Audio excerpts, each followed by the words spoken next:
So I ended up in the emergency room recently, and it's an interesting story about how our brain works and how it causes us to be confidently wrong. So here's what happened. My left calf has been bothering me a little bit. I've been trying to take it easy.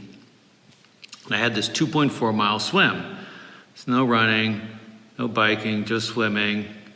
Shouldn't bother my calf. And my son came down for the event. Well, the weather was pretty rough and there was a pretty strong current. So the organizers changed the event at the last minute, and they said, what you're gonna do is swim down the beach with the current and then run back, and you can do that 4 times. Now, if you wanna swim really fast, that's a great way to get a PR. But the point was, now all of a sudden there's this running. And initially I'm like, I'm just gonna walk back, but then you're in the event and everyone's passing you, and anyway, so I end up running. Later in the day, my left calf starts to swell up huge, and it was pretty painful. And I got in my head that I had a blood clot.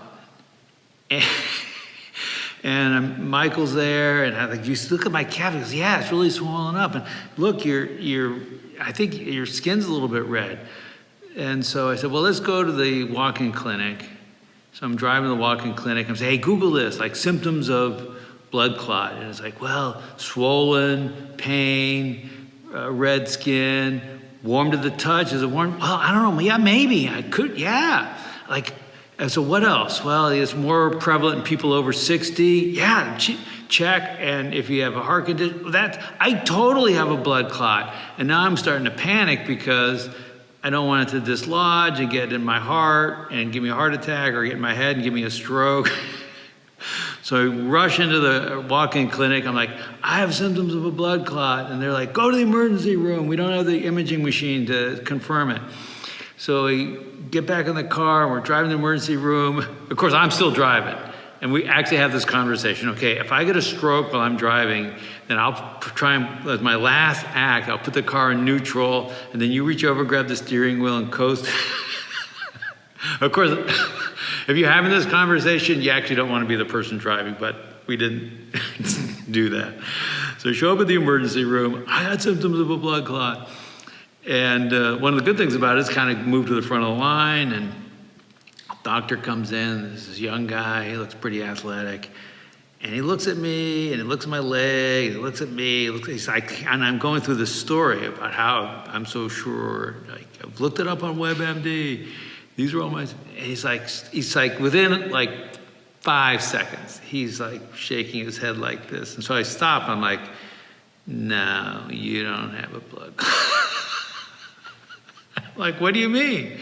He's like, you don't get a blood clot while you're running. You get a blood clot while you're sedentary. I think you have a torn muscle. I'm like, no way, blah, blah, blah, blah, blah. Then I started thinking about it, and I said, yeah, you're right. And I started thinking of all these reasons in the storyline. Well, it first started this way, and it kind of came on fast, and blah, blah, blah, and it first started hurt. Anyway, then my brain reframed the whole story. So I got long story short, I got a ultrasound confirmed. I have no blood clot. I have a torn muscle.